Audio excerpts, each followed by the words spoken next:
5. 회색 그림자.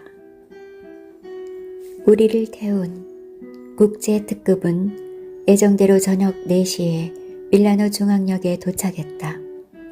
가을이 깊어가는 북유럽의 대도시는 낮은 구름에 덮여 우중충했다. 생각지도 않은 서늘한 날씨에 얇은 옷 한 벌 차림의 매미는 역을 나서자마자 팔을 문지르기 시작했다. 지면을 타고 솟구치는 싸늘한 바람이 그녀의 머리카락을 허공으로 날렸다. 매미는 바람의 세수라도 하는 듯이 얼굴을 마구 저으며 얼굴을 가리는 머리카락을 뒤로 흩뿌렸다. 왜 이렇게 어두워? 하고 매미는 내 어깨에 볼을 누르며 중얼거렸다. 기후 탓인지 이 일대는 이탈리아라기보다는 유럽적인 우물한 인상을 주었다. 눅눅한 공기가 역사적인 건조물의 딱딱한 표면에 달라붙어 한층 더 중후한 느낌을 주었다. 사람들도 호주머니에 손을 넣은 채 빠른 발걸음으로 역 구내로 밀려들고 있었다. 밀라노 사람들의 표정에는 어딘가 도쿄 사람들 비슷한 험악함이 엿보였다. 우리는 택시를 잡고 중심가에 있는 호텔로 향했다. 국제특급 안에서는 그렇게 명랑하던 매미였지만 아버지가 사는 밀라노에 도착하고부터는 입 한 번 번긋하지 않았다. 택시 차창으로 올라가는 도시의 풍경을 바라보면서 입을 일자로 꼭 다물고 있었다. 나는 나대로 피렌체의 악몽 같은 몇 주일이 가슴에 찌꺼기처럼 남아 밀라노의 우물한 기후처럼 아래로 깔려 있었다. 두오모에 가까운 버나가 호텔에 체크인하고 방에 들어섰을 때는 이미 어둠이 내려 있었다. 작은 창을 통해 매미는 도시의 거리를 멍하니 바라보고 있었다. 현대식 건물이 창을 가로막은 채 서 있어 시가지 풍경은 보이지 않았다. 이 거리에는 정이 들 것 같지 않아. 매미는 그렇게 중얼거렸다. 나는 창 밖으로 얼굴을 내밀고 사방이 빌딩으로 가로막힌 밀라노의 손수건만한 밤하늘을 올려다보았다. 아무것도 보이지 않았다. 구름은 도착했을 때보다 더 짙게 깔리고 있었다. 반대편 빌딩 옥상에서 전멸하고 있는 일루미네이션의 약한 불빛이 수초 간격으로 하늘색을 바꾸어 놓고 있을 따름이었다. 창을 닫고 방 쪽으로 몸을 돌렸다. 매미는 침대 위에 큰 대자로 누워 있었다. 두 팔과 두 다리를 한껏 벌리고 눈 하나 깜빡이지 않고 뚫어져라 천장을 바라보고 있었다. 텔레비전이라도 켤까? 침대에 앉으며 물었다. 괜찮아. 아무런 감정도 없는 목소리로 그렇게 말하고 매미는 눈을 감아버렸다. 나는 트렁크를 열고 내용물을 꺼냈다.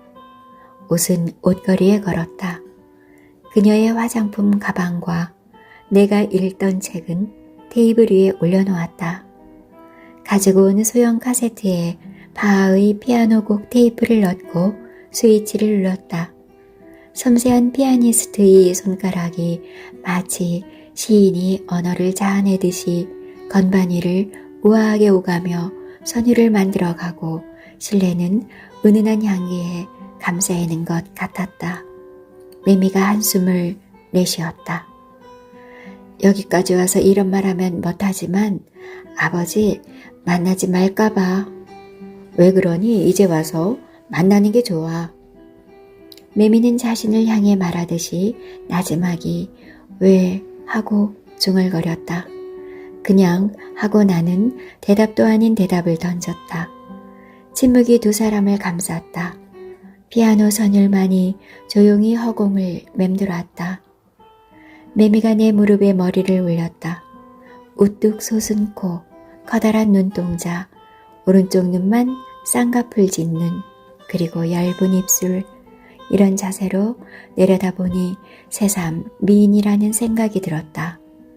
우피치 미술관에 있는 보티첼리가 그린 비너스와 닮았다.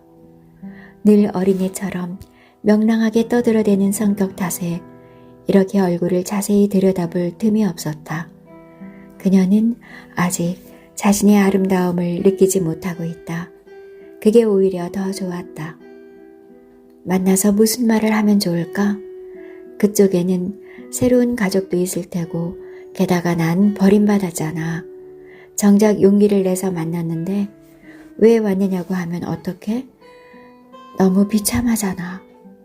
매미는 물결치는 검은 머리카락을 쓸어 올렸다. 그녀의 기분을 알 것 같았다. 자신이 불필요한 존재임을 깨닫는 순간의 충격을 상상하고 두려워하고 있는 것이다. 매미는 작게 한숨을 내쉬고 내 무릎에 볼을 부볐다. 그리고는 허리에 손을 두르고 꼼짝도 하지 않았다. 살풍경한 방, 인공적인 근대 건축의 구멍. 우리가 든 방은 몇 주일이나 머물 수 있을 만큼 넓지 않았다.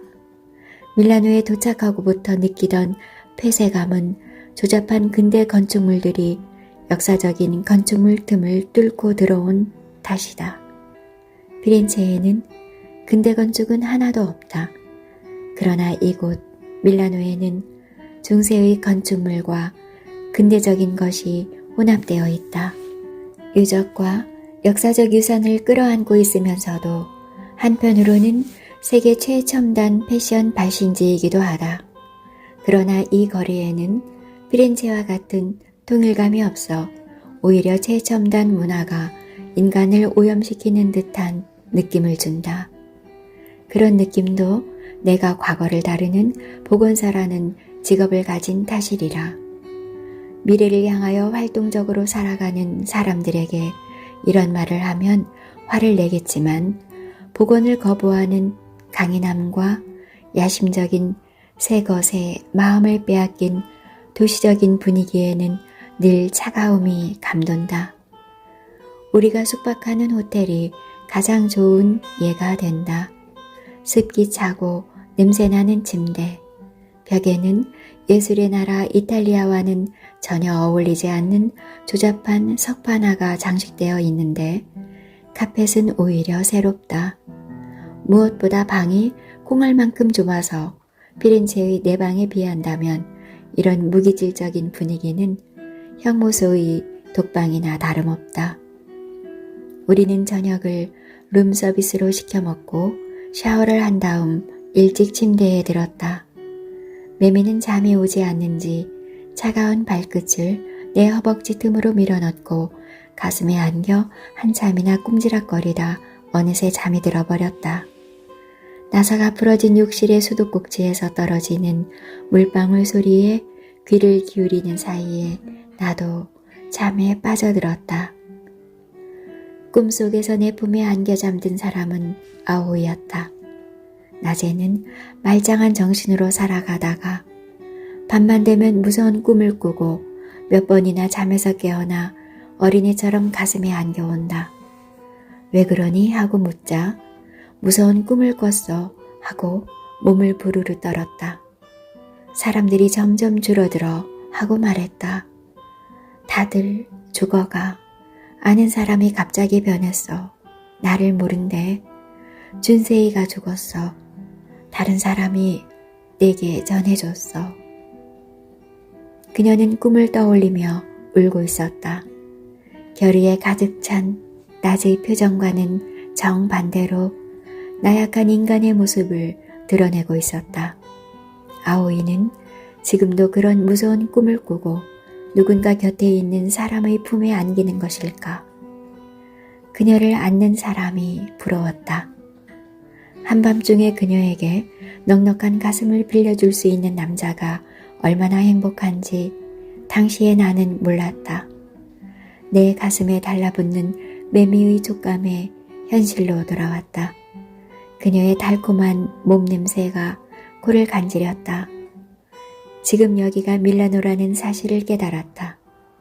매미의 등을 쓰다듬어 주었다. 그리고 조용히 안아주었다. 순세이 하고 매미는 잠꼬대로 내 이름을 불렀다. 그녀의 이마에 입을 맞추었다. 밀라노의 일정은 일주일이었지만 매미는 도무지 아버지를 만나려 하지 않았다. 부티크 거리에서 윈도 쇼핑을 하거나 근처를 산책하며 시간만 죽였다. 어쩔 수 없는 일이라 매미의 마음이 정해질 때까지 나는 다그치지 않기로 했다. 나는 나대로 이번 기회에 찾아가 보고 싶은 곳이 몇 군데 있었다. 밀라노에 도착한 다음 날 산타 마리아 델레 그라치의 교회 곁에 있는 건물에 갔다. 그곳은 그 옛날 수도승의 식당이었다. 이 교회를 세계적으로 유명하게 만든 것은 이 작은 건물 속에 있는 레오나르도 다빈치의 최후의 만찬이다. 우리는 맨 뒷줄에 입장 차례를 기다렸다. 30분 이상 기다려서 이윽고 안으로 들어갈 수 있었다. 마치 세균 연구 시설이나 원자력 시설을 연상케 하는 몇 겹의 문을 지나 작고 길다란 체육관 넓이의 실내로 들어섰다. 그 옛날의 대식당이었다는 그 건물의 막다른 벽면에 그 그림은 당당한 자태를 드러내고 있었다. 나는 앞으로 바싹 다가섰다. 멋진 투시도법에 의한 중세의 그림이 걸려 있었다. 르네상스 시대에 고안된 이 투시도법은 그야말로 이 그림을 위해 생겨난 것이라고 내 멋대로 규정하면서 레오나르도 다빈치의 재능에 탄식하지 않을 수 없었다. 그림 양쪽에는 제2차 세계대전 후부터 지금까지 계속되어 온 보건자병용 사다리가 걸려 있었다. 책에서 본 최후의 만찬과는 너무 달라. 내 뒤를 따라온 매미가 그렇게 중얼거렸다. 아마추어의 눈에는 그렇게 보일 수밖에 없을 것이다. 색이 너무 심하게 바래 마치 색이 빠져버린 수채화처럼 보이기 때문이다. 그러나 보건 전문가인 내게는 마치 마법과도 같은 사건이었다. 레오나르도 다 빈치가 당시 이 그림에 사용한 물감은 템페라 포르테라는 일종의 유체인데 당시로서는 획기적인 방법이었다. 그러나 그림을 오래 보존하는 데는 적절치 못한 물감이라 이미 레오나르도 다빈치 살아생전에 퇴색하기 시작했던 것이다. 게다가 17세기에는 그림 중간을 절개해서 부엌으로 통하는 문을 만들었고 프랑스 점령하의 1800년에는 이 식당이 프랑스군의 식량 창고로 쓰이기도 했다. 게다가 제2차 세계대전 중에는 건물 자체가 폭격을 맞기도 했다.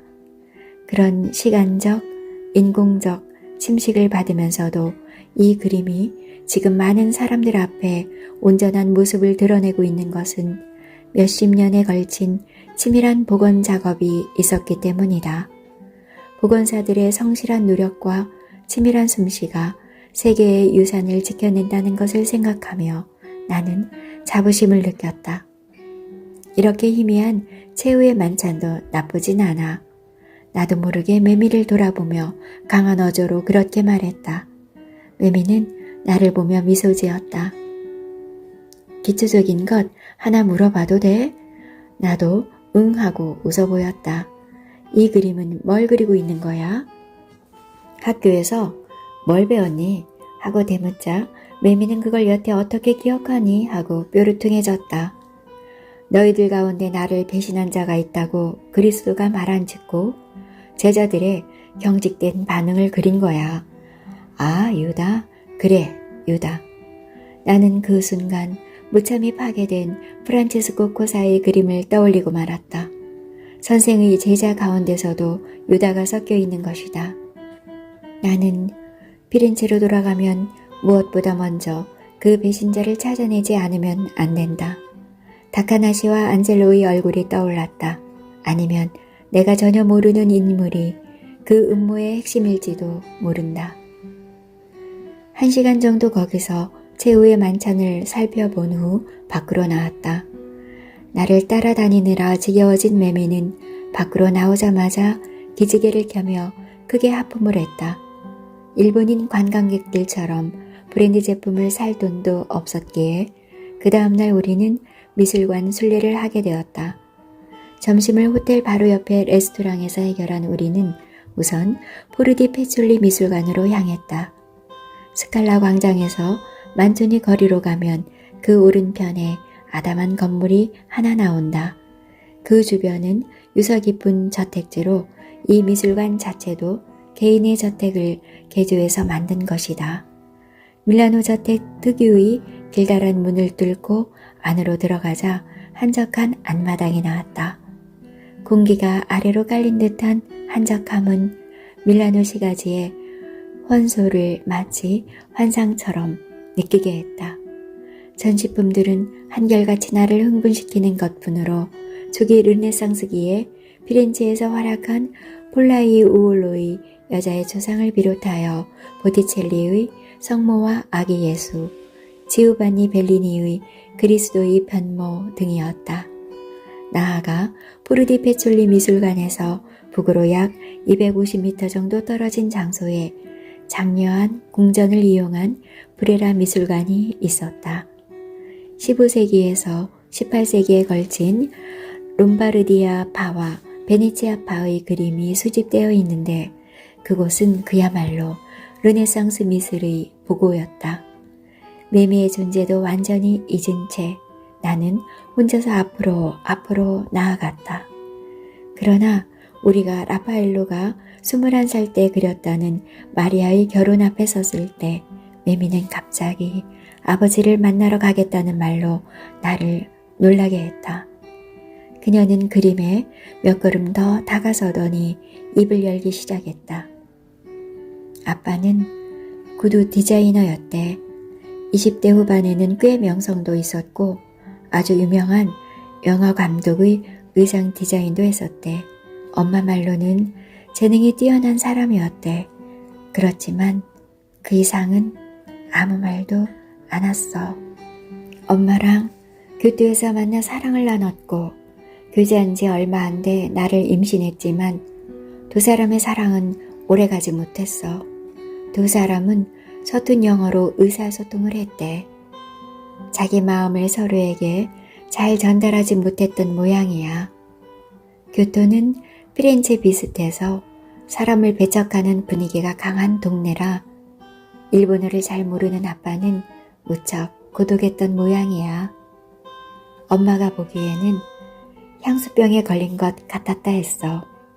결국 두 사람은 정식으로 결혼도 하지 않고 그냥 헤어지게 되었어. 처음 듣는 이야기였다. 그렇게 말하기 좋아하는 매미가 여태 한 번도 꺼낸 적이 없는 자신의 출생 배경을 이야기해 주었던 것이다. 이야기가 끝나자 입을 꼭 다물고 결의에 찬 표정으로 한숨을 토해냈다. 그리고 호주머니에서 종이 조각 하나를 꺼내더니 내 손에 건네주었다. 연필 자국이 희미해서 읽기가 힘들었지만 거기에는 주소와 아버지의 이름으로 보이는 스펠링이 날아갈 듯 적혀 있었다. 몇 년 전 주소라 아직 거기 있는지는 몰라. 매미는 그렇게 말하고 내 쪽을 돌아보았다.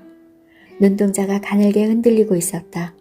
나는 다른 사람 눈길은 아랑곳하지 않고 매미를 꼭 끌어안았다. 누구에게도 아무리 행복해 보이는 사람이라 해도 살아가는 과정에 어두운 그림자 한둘은 끌어안고 있는 것이다. 나는 몇 사람분의 쾌활함을 가지고 있는 매미의 가슴에 깃들인 그 어두운 그림자가 너무도 사랑스럽게 느껴졌다. 그것은 나 자신의 인생과도 겹치는 회색 그림자이기도 했다. 만천리 거리까지 걸어서 택시를 잡아타고 주소를 내밀었다. 미술관의 공중전화에 들어가 주소의 전화번호를 알아보려 했지만 등록되어 있지 않았다. 차는 밀라노 시내 포르타 가리발디역 서쪽으로 펼쳐지는 기념묘지 뒤편에 멈춰섰다. 운전사는 이 부근이라고 광장 주변을 손가락으로 가리켰다. 우리는 차에서 내려 걷기 시작했다. 가랑비가 내리기 시작했다. 우산이 없는 우리는 비를 피하기 위해 더욱 발걸음을 빨리 했다. 발걸음이 느린 매미는 나를 따라오느라 젠 걸음으로 달리다시피 해야 했다. 그러나 무엇이 두려운 모양인지 문득 멈춰서서 망설이다가 내가 부르면 다시 달려오곤 하였다. 목적한 주소지에 도착했을 때는 우리는 흠뻑 젖어 있었다. 몇 갈래 길이 교차하는 골목 끝에 있는 아파트가 바로 그 주소지인 것 같았다. 결코 호화로운 아파트는 아니었다. 그러나 그 건물에는 중세풍의 조각이 서 있어서 멋있어 보였다. 낙엽을 다 떨어뜨린 키 큰 나무가 광장에 우뚝 서 있었다. 가지에는 여기저기 색바랜 나뭇잎 몇 개가 남아 있었지만 바람이 불 때마다 허망하게 몸을 흔들며 허공으로 날아올랐다. 아파트를 올려다보며 매미는 중얼거렸다. 역시 나는 일단 보도로 나아가 주변을 둘러보았다. 골목 하나 건너에 가게 하나가 눈에 들어왔다. 그곳을 손가락으로 가리키며 가서 기다리라고 매미의 등을 밀었다. 어떻게 할 생각인데? 먼저 내가 만나볼게. 매미는 내 눈동자를 가만히 들여다보았다. 일단 내가 만나서 판단해볼게. 어떤 느낌이 오는지 한번 보는 게 좋을 것 같아. 알겠니? 매미는 잠시 망설이다가 작게 고개를 끄덕였다. 부담스러운 일이기는 하지만 지금 매미의 상태를 보아 제 손으로 초인종을 누를 수는 없을 것 같았기 때문이다. 가게로 향하는 그녀의 뒷모습을 잠시 지켜본 후 나는 아파트 앞에 걸린 문패를 마주보고 섰다. 문패 옆에 달린 초인종을 확인했다. 가능한 한 사무적으로 일을 처리할 수밖에 없었다. 이럴 때일수록 쓸데없이 망설이거나 감정에 휩싸여서는 안 된다. 나는 버튼을 눌렀다. 대답이 없어서 다시 한번 눌렀다. 이번에는 조금 오래 눌렀다.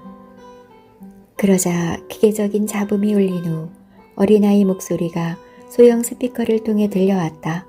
누구? 하고 아이들이 시끄럽게 떠들어댔다. 아빠 있니? 나도 모르게 당황해서 목소리가 흔들리고 말았다. 마치 나 자신이 아버지를 찾아온 듯한 느낌이 들었다. 기억날 듯 말 듯 내 몸에 남아있는 어머니의 촉감이 되살아나는 것 같아 머리 위로 피가 솟구쳐 올랐다. 누구시오? 이윽고 굵고 낮은 남자 목소리가 들려왔다. 나는 한번 호흡을 가다듬은 다음 일본에서 온 아가타라고 내 소개를 했다. 남자는 침묵했다. 당신 딸 친구입니다. 지금 밀라노에 같이 와 있는데 괜찮으시면 한번 만나봐 주시지 않겠습니까? 남자는 잠시 망설이더니 잠깐 기다려달라고 지금 내려가겠다고 하고는 일방적으로 인터폰을 끊어버렸다. 매미의 아버지는 분명 심하게 동요하고 있었다. 그러나 분명 거절은 하지 않았다. 얼굴을 보고 이야기를 나누면 분위기도 밝아질 것이다. 나는 보도까지 내려가서 매미가 기다리는 가게 쪽을 보고 아파트 위쪽으로 시선을 돌렸다. 안개비가 회백색 하늘에서 흩뿌리고 있었다. 헤아릴 수 없이 많은 안개비 방울방울이 얼굴에 달라붙었다. 눈을 감고 가만 서 있었다. 차가운 비가 오히려 마음을 편안히 가라앉혀 주었다. 볼을 타고 빗방울이 흘러내리기 시작했다. 자살한 어머니를 생각해 보았다. 나를 남겨두고 죽은 어머니를. 그 옛날 어린 시절 나는 원망한 적도 있었다. 성장한 지금은 불쌍하다는 생각뿐이다. 죽음을 서둘지 않고 내가 성장하기를 기다려 주었다면 내가 상처 입은 어머니의 마음을 어루만져 주었을 텐데 그것만이 애달펐다. 문 열리는 소리에 제정신으로 돌아왔다. 현관에서 중년 남자 하나가 감색 가디건을 입고 나타났다. 보나세라. 남자는 주위를 둘러보더니 매미는 하고 일본어로 물었다. 내가 가게 쪽을 돌아보자 매미의 아버지는 그쪽으로 달려갔다. 그 표정은 굳어 있었지만 딸에 대한 애정은 결코 식지 않았음을 말해주고 있었다. 바로 그 뒤를 따랐다. 빗줄기가 점점 굵어지기 시작했다. 손바닥으로 얼굴을 닦고 그리고 앞서가는 매미 아버지의 등을 바라보았다. 가게에는 매미의 모습이 보이지 않았다. 매미의 아버지는 어떻게 된 거냐는 표정으로 내 얼굴을 바라보았다. 나는 카운터에 서서 음식을 먹는 사람들을 밀치고 웨이터에게 물어보았다. 모두 고개를 가로저을 따름이었다. 나는 가게 밖으로 뛰어나가 광장 주변을 찾아보았다. 그러나 매미의 모습은 어디에도 없었다. 아버지는 가게 앞에 멍하니 서 있었다. 나는 숨을 헐떡이며 그 앞으로 돌아와 보이지 않는다고 고개를 설레설레 저었다. 매미의 아버지는 낙담한 표정을 짓더니 나를 따라 설레설레 고개를 저었다. 매미와 많이 닮은 얼굴이었다. 눈과 코와 얼굴 윤곽이 똑같았다. 매미는 용기를 내지 못했다. 아버지를 만나기가 두려운 건 어쩌면 당연한 일일 것이다. 아직 시간은 충분하다. 이탈리아에 있을 동안 죄해하면 된다. 매미의 아버지 등 뒤에는 어느새 그의 아내로 보이는 여자가 나란히 서 있었다.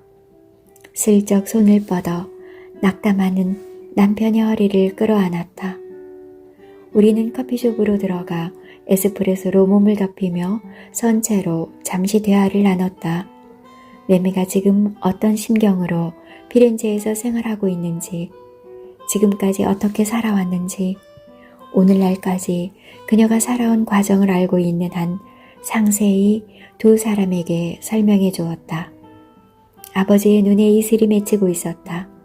아내는 묵묵히 내 이야기에 귀를 기울였다.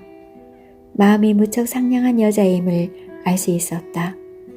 별 말도 없이 가만히 남편의 손을 잡고 있는 그녀의 태도가 그녀의 상냥한 마음을 대변해 주었다. 이 남자가 매미를 버리지 않은 것만은 분명했다. 매미도 마음 한구석으로 그것을 이해하고 있음에 틀림없다. 매미의 아버지는 낮은 목소리로 10수년간 매미를 생각하지 않은 날은 하루도 없었다고 헤어지는 순간 내내 말했다. 나는 고개를 끄덕였다. 이 시점에 이르러 두 사람의 마음은 하나로 통하고 있었다. 호텔로 돌아오자 매미는 침대 위에 동그만히 앉아 있었다. 나는 젖은 머리를 타월로 닦으며 그녀 곁에 앉았다. 그리고 아버지를 만났다는 것, 그의 심경 등을 이야기해 주었다. 매미는 몸을 일으키더니 나를 꼭 끌어안고 입을 맞췄다. 따스했다. 나는 매미를 뜨겁게 안으며 침대 속으로 파고들었다. 매미의 피부는 하얗고 투명했다. 가슴은 내가 부끄러워질 정도로 건강하고 풍성했다. 구부러진 허리에서 아래로 뻗어나간 둔부는 이탈리아산 과일이었다. 부드러운 여성적인 곡선은 비너스를 연상케 했다. 팔로 안으면 매미의 몸은 버드나무 가지처럼 휘어졌다. 쭉 뻗은 다리는 나를 받아들이기 위해 믿을 수 없을 정도로 부드럽게 옆으로 벌어졌다. 아우의 가느다란 몸과는 대조적인 육체였다. 매미와의 관계는 언제 어디서건 마치 운동을 하는 것처럼 활기찬 것이었다. 쾌락이 높이로 솟구칠 때도 힘이 있었고 고통스러운 신임을 뱉어낼 때도 그녀는 태양처럼 눈부셨다. 밤, 불 꺼진 방에서 매미는 내 가슴에 안긴 채 아빠를 만나지 않고 그냥 피렌체로 갈래 하고 말했다. 그러지 말라고 나는 타일렀다. 아버지도 매미를 만나고 싶어 하니 얼굴이라도 보여드리라고 했다. 괜찮아. 그냥 갈래. 그녀는 고집을 부렸다. 그녀의 고른 숨소리가 밀라노의 밤을 연주하고 있었다. 나는 어떻게 하면 좋을지 몰랐다. 일찍 어머니를 여인 나로서는 매미의 마음을 이해할 수 없었다. 다음 날 밀라노는 우리가 방문하고 처음으로 활짝 깨었다. 배기가스 때문에 쾌청하다고는 하지만 새파란 하늘은 아니었다. 그래도 쾌청한 날씨는 오랜만에 우리 두 사람의 마음을 밝혀주었다. 기분 전환 겸 그녀를 두오모에 데려가기로 했다. 두오모 앞의 광장에 서자 그 장엄한 외관에 압도당하는 기분이었다. 정면에서 올려다보는 건물은 거대한 왕관처럼 보였다. 셀 수 없이 많은 첨탑들이 하늘을 향해 뻗어 있다. 그 때문인지 피렌체의 두오모보다 한층 더 화려해 보였다. 수많은 관광객이 이른 시간부터 모여들어 사진 촬영에 여념이 없었다. 내부로 들어가 보니 겉보기와는 달리 어두컴컴하고 거대한 스테인드 글라스가 엄숙한 공간을 연출하고 있었다. 매미는 그 분위기에 압도당한 듯 굉장해 하고 탄성을 질렀다. 외부와 내부의 이런 이미지 격차야말로 중세 사람들의 위대한 상상력을 말해주는지도 모른다. 이곳을 방문하는 사람들이 처음에는 그 화려함에 얼을 빼고 그리고 안으로 들어와서는 숭고한 신앙적 분위기에 압도당하도록 연출해 놓은 것이다. 올라가 보고 싶어 저 위로. 갑자기 매미가 그렇게 말했다. 내기 저 안쪽에서 바람이 불어가는 것 같았다. 올라가도 될까? 당연하지. 피렌체의 두오모도 위로 올라갈 수 있잖아. 나는 응 하고 건성으로 대답했다. 갑자기 아오야의 약속이 생각났기 때문이다. 때로 기억을 떠올리면서도 어린 시절의 부끄러운 실수라도 되듯이 기억 속에 밀폐시켜 두고 싶었던 오랜 약속. 그때 우리 둘은 먼 옛날 유년 시절을 보냈던 이 밀라노에 대해 이야기하고 있었던 것이다. 이야기가 여기저기로 퍼져나갔는데 그날 아오이는 드물게도 열정적인 어조로 이야기하다 엉뚱한 약속을 하는 것이었다. 농담 반으로 또는 이야기의 흐름에 그냥 몸을 맡겨 버린 듯이. 약속할 수 있니? 무슨? 내 30살 생일날 피렌체의 두오모 쿠폴라 위에서 만나기로. 어때? 피렌체의 두오모? 왜 그런 곳에서? 밀라노의 두오모는 안 되니? 밀라노 쪽은 세계에서 가장 아름다운 두오모이고 피렌체 쪽은 세계에서 가장 멋진 두오모라고 페데리카가 말했어. 또 페데리카로구나. 땀을 흘리며 몇백 계단을 필사적으로 오르면 거기에 기다리고 있을 피렌체의 아름다운 중세거리 풍경에는 연인들의 마음을 하나로 묶어주는 미덕이 있다고 했어. 그렇다고 딱히 거기서 만날 약속은 안 해도 되잖아. 30살 내 생일 때 우리 같이 가도록 해. 우리가 헤어지지 않는다면. 그런 소리 하지도 마. 꼭 우리가 헤어질 것처럼 말하네? 내가 무슨 예언자니? 모르잖니 미래의 일은. 그러니까 오늘을 소중하게 생각한다면 약속해줘. 오늘의 이 마음을 언제까지고 간직하고 싶으니까 약속하는 거야. 내 30살 생일날 쿠플라에서 기다려주는 거야. 내가 먼저 가 있을지도 모르잖아. 아니, 영원히 날 마음에 간직한다면 자기가 먼저 가서 기다려줘야 해. 30살, 앞으로 10년 후의 일인데. 준세이, 나는 스테인드 글라스보다 더 위에 있는 두오모의 천장을 응시하고 있었다. 아오이의 목소리와 겹치면서 매미의 목소리가 나를 현실로 끌어냈다. 준세이, 왜 그러니? 아니, 아무것도 아니야. 오르는 건 그만두자.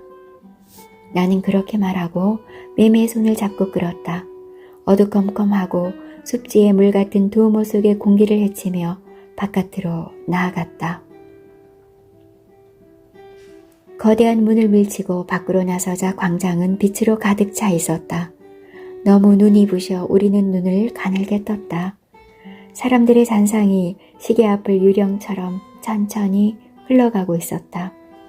세찬 바람이 불어왔다.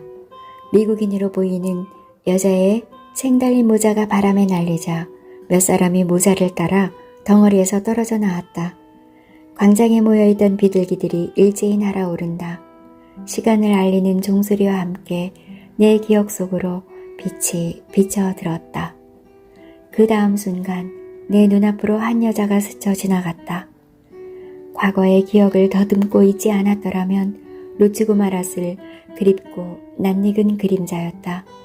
시원스런 눈, 약간 볼록해 보이는 볼, 부드러운 머리카락, 강한 의지를 나타내는 입술, 가느다란 몸매, 오랫동안 마음에 새겨왔던 기억 속 아오이의 모습이었다. 자연스럽게 몸이 반응했다. 매미의 손을 놓아버렸다. 뒤쪽에서 매미의 목소리가 들려왔지만 이미 나는 달리고 있었다. 마음속으로 외쳤다. 아오이를 닮은 동양 여자가 미술관 안으로 빨려 들어갔다. 어디 있니? 나는 아오이의 뒷모습을 수십 미터 앞의 인파 속에서 발견했다. 아오이를 닮은 여자는 미술관의 십자루 쪽을 걸어가고 있었다. 그녀를 사정거리에 넣고 있는 힘을 다해 달렸다. 사람들과 부딪히고 그들의 환한 음성을 들으며 달렸다. 미술관의 중심부, 십자루가 교차하는 장소에서 나는 아오이를 닮은 여자를 놓치고 말았다. 나의 전후 좌우로 관광객들이 지나가고 있다. 사방을 둘러본다. 몇 번이나 둘러보고 돌아보았다. 준세이, 멀리서 내 이름을 부르는 목소리가 들려왔다. 준세이. 그 소리에 이끌려 고개를 돌리자 거기에는 매미가 서 있었다. 왜 그러니? 도대체 왜 나를 버려두고 달려간 거야? 그렇게 말하면서 매미는 나를 끌어안았다. 아오이. 그녀는 아오이였을까? 아니면 나의 착각이었을까? 옛 기억의 장난이었을지도 모른다. 나는 힘없이 매미에게 몸을 맡겼다. 거기에는 환상이 아닌 한 여자의 현실적인 육체가 있었다. 그로부터 나는 돌아오는 날까지 매일 두오모 광장으로 나갔다. 매미는 그런 나를 어이없어 하면서도 매일 동행해 주었다. 시간이 지나면서 그 여자가 아오이일 리 없다는 생각이 점점 강해졌다. 아오이는 도쿄에서 지내고 있을 것이다. 그녀는 도쿄에서 취직하여 도쿄에서 누군가와 결혼했을 것이다. 나는 한숨을 내쉬며 환상을 떨치려 했었다. 그것은 아오이가 아니라 기억의 장난이었다고 나 자신을 다 일렀다. 겨우 일주일의 체제였지만 생각지도 않은 일이 나를 마구 뒤흔들어 놓고 말았다. 환상이건 현실이건 내 마음속에서 다시 아오이를 만날 수 있을지 모른다는 생각이 싹튼 것만은 부인할 수 없는 사실이었다. 만날 것을 믿고 있으면 언젠가는 만날 수 있을 것 같은 기분이 들었다. 그런 생각이 문득 과거의 약속을 생생한 현실로 만들어버렸던 것이다. 아오이의 30살 생일날 피렌체의 두오모. 매미 하나는 제각기 생각에 젖은 채 밀라노를 뒤로했다. 나는 아오이를, 매미는 아버지를. 나는 트렁크를 끌어안고 매미는 문을 열었다. 매미의 시선이 손잡이에 머문 채 언제까지고 움직이려 하지 않았다. 복도로 먼저 나선 나는 매미가 문을 닫기를 기다렸다. 필사적으로 아버지를 잊으려 애쓰는 매미의 마음이 아프게 전해져 왔다. 엘리베이터가 로비층에 멈추고 천천히 문이 열렸다. 프론트 앞에 매미의 아버지가 서 있었다. 엘리베이터를 나서면서 그 모습을 확인한 우리는 문득 발걸음을 멈췄다. 아버지는 곧장 이쪽을 향해 걸어왔다. 그리고 매미를 똑바로 쳐다보았다. 두 사람을 가르고 있던 시간의 틈새가 그렇게 잔혹하게 두 사람에게 다가올 줄은 이 순간까지 아무도 예상하지 못했을 것이다. 매미와 그녀의 아버지는 같은 피가 흐르는 부녀임에도 불구하고 대화를 나눌 수가 없었다. 그들은 어색한 반쪽 외국어로 인사를 나누었다. 두 사람은 자신의 생각을 말로 표현할 수 없었다. 아니, 서로의 말을 이해할 수 없었다. 매미는 이탈리아어가 불완전하고 아버지는 일본어를 거의 잊어버리고 있었다. 아버지는 겨우 몇 년 일본에 머물렀을 뿐이었다. 10수년의 세월이 흘러간 것이다. 매미도 그 순간 처음으로 이탈리아어를 성실하게 배우지 못한 것을 후회하는 것 같았다. 두 사람은 제 나름의 생각을 가슴에 묻은 채 헤어져야 했다. 말이 통하지 않는 탓에 매미는 한층 더 낙담했다. 나의 통역에도 한계가 있었다. 통역하지 않으면 의사소통이 안 된다는 사실이 가져다주는 충격 때문에 그녀는 거의 실어증에 걸린 사람처럼 말이 없어져 버렸다. 아버지가 부르는 매미라는 이름만이 번잡한 아침, 호텔 로비의 허공을 울리며 허망하게 내 귀를 채울 따름이었다.